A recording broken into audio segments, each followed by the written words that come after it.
bother me at all, 'cause I know that only I can give you that feeling of desire. Only me, only me, only I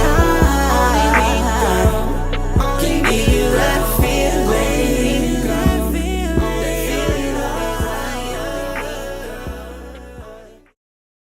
What it do, YouTube? It's your girl, Lovely Lizzie, and today we're gonna go back into a time in my life where, it's kind of a touchy subject, but here we go. Anyways, it was probably my junior year. It was volleyball season. The position that I played was left back. We were at a Huffman tournament, and it was early in the morning, very super early.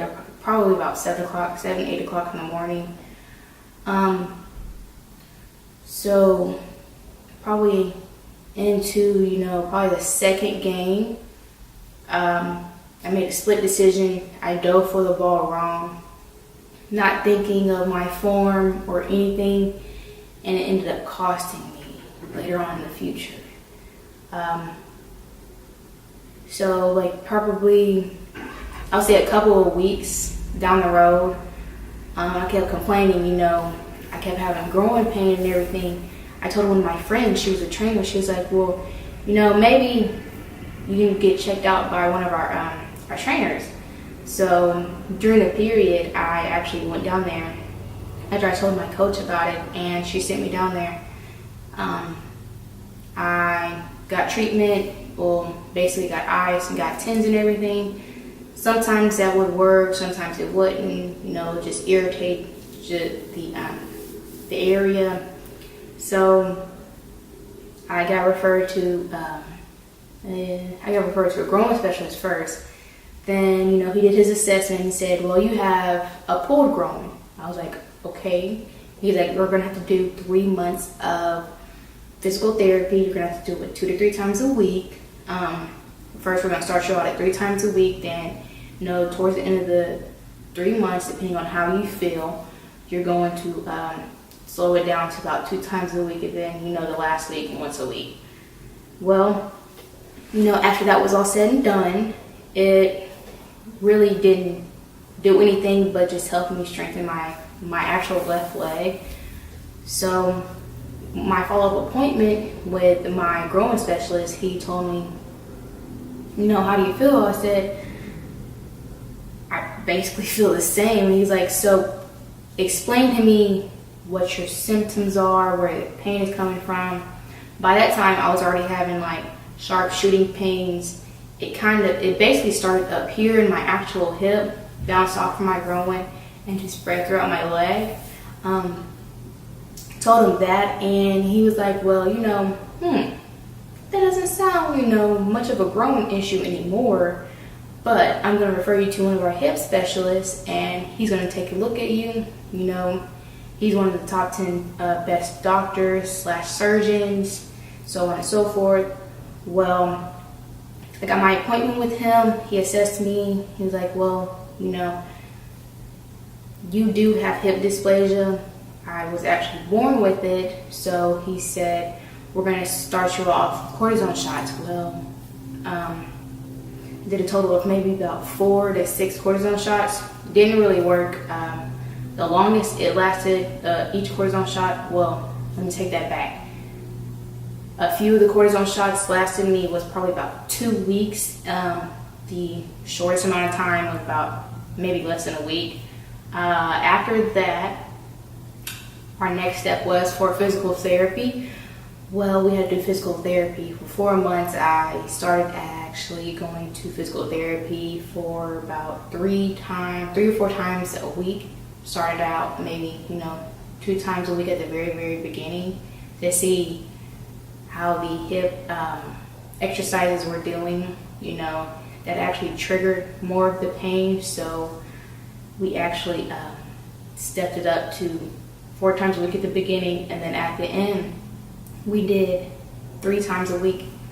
Then I had my follow-up appointment with the hip specialist. He asked me, how do you feel? anything different? I told him no.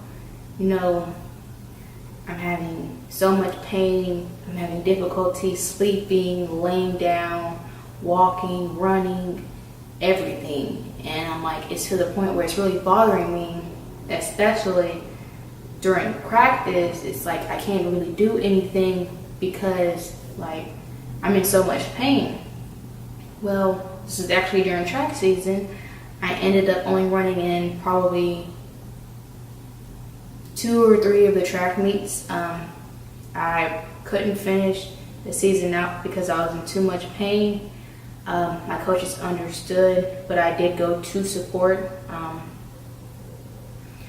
So I go back for my next visit, you know, another checkup. He took x-rays and he saw something. In one of my x-rays, he saw I would say the gap between my hip socket and my actual, where they actually join at. So we actually had a sit-down discussion of surgery. Well, I wasn't too fond of having surgery because it was my junior year and I loved running track and I loved playing volleyball and I was not willing to give that up. But then I had to reason with myself and sit down and think, I'm in this much amount of pain, I can barely do anything. But on the other hand, track and volleyball was basically my life in high school. So I was like, I actually came to a conclusion and I prayed several different times. So I had to go back. That time, you know, I had my head straight. It was in the right place. So the hip specialist, you know, my mother and I, we were sitting down discussing the procedure of having surgery, the recovery time, the whole blah, blah, blah. Well, the earliest he could actually get me in would be June 3rd, 2015. So that is my actual date of surgery. Between that last appointment and when I had surgery, he told me just to take it day by day, which is basically all I could do besides, you know, ice pads, warm compressions, icy hot, I think it's called BioFreeze. Yeah, BioFreeze, the icy hot patches, the vapor rub, Vicks, all of that basically is the same thing. Let's see what else. Anywho, besides everything that we did, still wasn't getting any better. Seemed like I was getting worse day by day. So whenever it was time for me to have surgery, I was really nervous. I was looking forward to a recovery time of about 6 months. I basically had to learn how to walk all over again. I had a minimum stay in the hospital of 3 days if everything went fine. The day of surgery, you know, I had to get an epidural because of the amount of pain I would be in after I had surgery, which was pretty excruciating even though I had an epidural. Basically, he went in, cut my hip in 3 different spots, rotated it so my hip socket could have the substantial amount of coverage, placed 3 titanium screws in, which I still have to this day, and he said that would wipe out all the pain. It sounded amazing. After I was in the recovery room from being in surgery for probably about, I would say about 3.5 to 4 hours, I felt, you know, kind of numb at the fact that I actually just had a major surgery. Then probably about a couple weeks later, I had I think some type of liquid oozing out of the stitches that I had that went from probably, I think, about right here all the way to about right here. That's how long my incision is. I had liquids oozing out. My mother she sent the pictures via email to the surgeon's receptionist, and ended up having to go back in for an emergency surgery. I had staph infection. Well, once that was cleared up and everything turned right back around, I ended up going right back in to have another emergency surgery because I had another infection. And that turns out I had MRSA, which is staph infection that's resistant to most antibiotics. And then also, I ended up having E. coli while I had MRSA. And like every time anyone came in or out of my room, they had to have on the special gown and everything. But it was pretty horrible. I ended up staying in the hospital probably about 2 weeks before school started. I wasn't able to start physical therapy or nothing, so I was already behind on schedule. And I was really, embarrassed to go back to school because I had a PICC line right here for intravenous medication for my antibiotics that I would have to keep taking until a week after school started. So I was really embarrassed about getting teased for that being in my arm, but my actual appointment the week before school, I got it removed because she said that I was all cleared up. There was no reason to take the medication anymore. Well, I really wasn't able to complete any of my physical therapy because of financial situation. Fast forward to 2018, I had an orthopedic appointment a couple weeks ago, and I have to have my screws removed because it's tender after I gave birth to our daughter, Sophia. I ended up, having some complications whenever I touched, where the screws are and everything. So my actual surgery to have my screws removed is April the 16th. And it's a simple but risky surgery. The surgeon said whenever she removes them, they can either break as she's unscrewing them out, the actual screws could possibly make the slightest movement and possibly fracture that area of my hip that's already healed. So I could probably get another infection. So we're just praying that, walk in, have the screws removed, recover, make sure I'm doing all right, and then be sent home that day, with no complication or anything, so I can come back home. As of right now,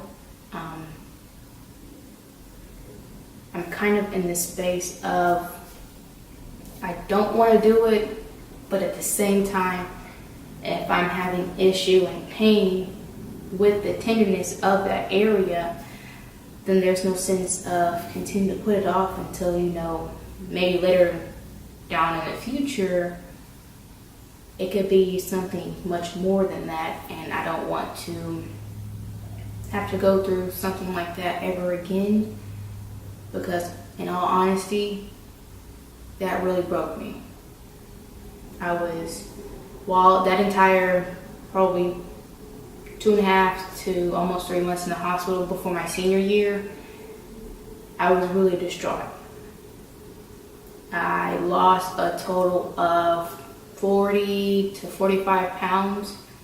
I went from a size 5'6" to a size 0 whenever I was able to wear clothes again. None of my clothes fit at all. My parents had to get, more clothes for me. It still to this day kind of bothers me because I went through that, and I've prayed, I continue to pray that my daughter doesn't have to go through the same situation.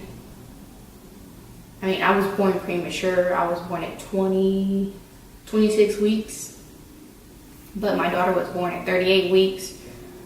I pray that she doesn't have hip dysplasia though, because I don't want her to go through that. But if there's anyone that's going through the same situation that I went through, or you're experiencing pain with, you know, anything on your body, don't follow your mind, follow your heart and actually go to the doctor, because it might be something more than what you actually think it is at the beginning. I thought it was, you know, just a simple, I'm hurt. You know, okay, yeah, I'll be fine, you know, go home, take a couple Advils, you know, prop my foot up, relax, drink your root beer, and then bam, wake up in the next morning, I'll be fine. No, it was actually more to that. I actually ended up having a major surgery, which drastically changed my life. I actually, like, there's a difference between my two legs. My left leg is about a half an inch to an inch shorter than my right leg because I had surgery. And it's like, I don't even walk the same no more. So, like I said, if anyone's experiencing any pain or anything, follow your heart. Don't follow your mind. Your mind is going to tell you, oh, you're fine. But if you feel deep down in your heart and your gut's telling you something is up, go to the doctor. Don't be like me and be hard-headed. Please go to the doctor, because you never know what type of predicament you might be in. Well, you know what? Prank's coming soon. So go ahead, like, comment, and subscribe. Got a few tricks up my sleeve. You guys know my Instagram, Lovely Lizzie, with 3 underscores. My Twitter is Queen Melhorn with an underscore. Melhorn is MEHLHORN. It'll be in the description down below. Go ahead. If you have any, and I mean any, type of pranks that you want me to do on AJ, go ahead and DM me. Let me know. And I will do them. So, guess what? Your girl, Lovely Lizzie, is out. Homie, yeah, some of my niggas got locked up. Say I swear to God for your pay.